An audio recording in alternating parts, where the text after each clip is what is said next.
بسم اللہ الرحمن الرحیم۔ خواب کی تعبیر کے متعلق یوٹیوب اور دیگر سائٹ پر بہت سارا ایسا مواد اور ویڈیوز موجود ہیں جو انتہائی غیر مستند اور ناقابل عمل ہیں۔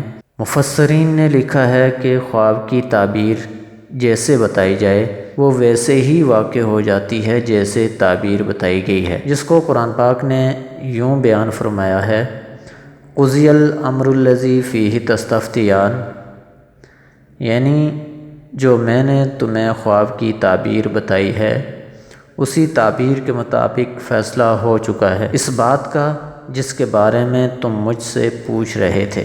لہذا خواب کی تعبیر معلوم کرنے کے لیے ایسی غیر مستند ویڈیوز اور مواد کا سہارا لینے کی بجائے ان شخصیات کی پیروی اور اتباع کی جائے جو تقوی و طہارت، علم و عمل میں اعلیٰ مقام رکھتے تھے۔ اگر آپ انہی شخصیات کی تعبیرات کی روشنی میں اپنے خواب کی تعبیر جاننا چاہتے ہیں تو دیکھتے رہیے IRC TV چینل۔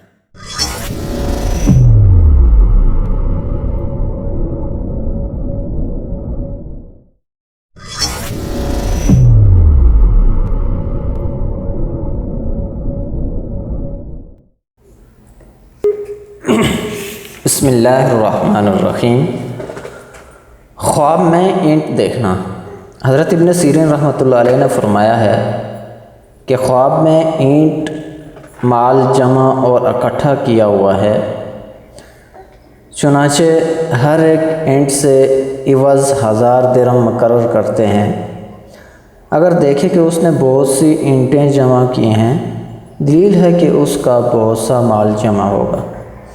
حضرت ابراہیم رحمۃ اللہ علیہ نے فرمایا ہے کہ اگر دیکھے کہ اس نے دیوار میں سے اینٹ تراشی ہے، دلیل ہے کہ دیوار کے مالک کا مال لے گا، اور اگر دیکھے کہ اینٹ کو پارا پارا کر کے پراگندہ کر دیا ہے، دلیل ہے کہ اپنے مال کو پراگندہ اور تلف کرے گا۔ حضرت جابر رحمۃ اللہ علیہ نے فرمایا ہے کہ پختہ اینٹ خواب میں بری ہے کیونکہ اس کو آگ پہنچی ہوئی ہے، اس وجہ سے غم و پریشانی پر دلیل ہے۔